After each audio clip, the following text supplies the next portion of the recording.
एक छोटे से गांव में एक प्राचीन पीपल का पेड़ था जिसे लोग श्रापित पेड़ कहते थे। गांव में हर किसी ने इस पेड़ के बारे में डरावनी कहानियां सुन रखी थीं। कहते थे कि रात में इस पेड़ के पास से गुजरने वाले लोग खो जाते हैं और फिर कभी नहीं लौटते।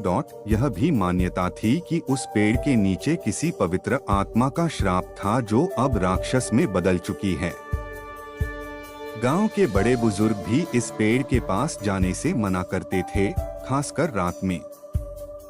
इस गांव में एक लड़का था जिसका नाम अमन था।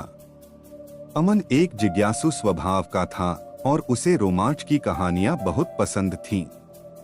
उसने कई बार उस पेड़ के बारे में गांव वालों से सुना था, लेकिन वह इन कहानियों पर यकीन नहीं करता था।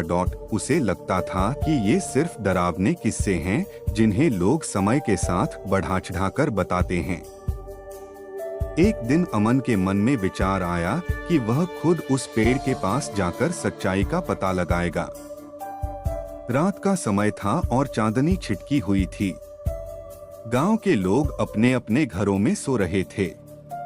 अर्जुन ने चुपके से अपना झोला उठाया जिसमें उसने एक मशाल, पानी की बोतल और कुछ खाने का सामान रखा था। वह धीरे से गांव के रास्ते पर चल पड़ा। जैसे ही वह उस पेड़ के पास पहुंचा, ठंडी हवा बहने लगी और पेड़ की शाखाएं अजीब तरीके से हिलने लगी। अर्जुन ने हिम्मत बनाए रखी और पेड़ के चारों ओर देखने लगा। तभी उसे एक खटपट की आवाज सुनाई दी। अमन थोड़ा चौकन्ना हो गया, लेकिन उसने खुद को समझाया कि यह सिर्फ हवा का असर है। पर तभी उसने देखा कि पेड़ की जड़ों के पास जमीन में एक दरार सी खुल गई थी जिसमें से हल्की सी रोशनी निकल रही थी। अमन को लगा कि शायद यह किसी गुप्त दरवाजे का रास्ता हो सकता है। उसकी जिज्ञासा अब और भी बढ़ गई थी। उसने मशाल जलाई और दरार में उतरने का साहस किया। जैसे ही वह नीचे पहुंचा, उसने देखा कि नीचे एक अजीबोगरीब सुरंग थी जो गहराई में जा रही थी। अमन ने अपने डर को दबाकर आगे बढ़ना शुरू किया। सुरंग के अंदर बहुत ठंड थी और दीवारों पर अजीब चित्र बने हुए थे जो शायद किसी पुराने जमाने की कहानी बयां कर रहे थे। चलते चलते अर्जुन को ऐसा महसूस हुआ जैसे किसी ने उसका पीछा किया हो, लेकिन जब उसने पीछे मुड़कर देखा तो वहां कुछ भी नहीं था। कुछ देर बाद अमन एक बड़े कमरे में पहुंचा।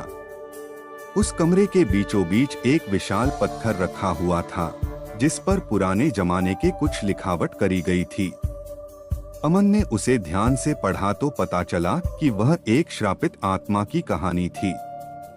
वह आत्मा एक पवित्र साधु की थी जिसे उस गांव के लोगों ने कई साल पहले मार दिया था और उसकी आत्मा उस पेड़ से बंधी हुई थी। इस श्राप को तोड़ने का एकमात्र तरीका था कि कोई बहादुर व्यक्ति वहां आकर साधु की आत्मा को मुक्ति दिलाए। अमन ने मन ही मन ठान लिया कि वह इस आत्मा को मुक्ति दिलाएगा। उसने पत्थर के पास बैठकर साधु की आत्मा को शांति देने के लिए प्रार्थना की। तभी अचानक कमरे में एक तेज रोशनी छा गई और अमन के सामने उस साधु की आत्मा प्रकट हो गई। साधु ने कहा, हे वीर बालक, तुम्हारे साहस और सच्चे मन की बदौलत आज मुझे मुक्ति प्राप्त हुई। इस श्रापित पेड़ से मेरी आत्मा अब मुक्त होगी। साधु की आत्मा जैसे ही गायब हुई, अमन ने महसूस किया कि पूरा वातावरण शांत हो गया है। वह धीरे धीरे उसी रास्ते से बाहर आया। बाहर निकलते ही उसने देखा कि वह दरार अपने आप बंद हो गई है और पेड़ की शाखाएं अब शांत थीं। अमन को इस बात का सुकून मिला कि उसने एक रहस्यमय श्राप को समाप्त कर दिया है और साधु को मुक्ति दिलाई है।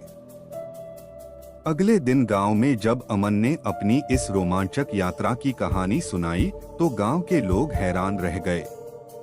सभी ने उसकी बहादुरी की सराहना की और उस पेड़ को कोई श्रापित नहीं कहता था। अमन की इस अद्भुत यात्रा ने न केवल उस पेड़ के रहस्य को सुलझाया बल्कि गांव वालों को एक नई दृष्टि भी दी। अब वह पेड़ गांव के लिए एक श्रद्धा का प्रतीक बन गया था और अमन गांव के बच्चों के लिए एक नायक बन गया।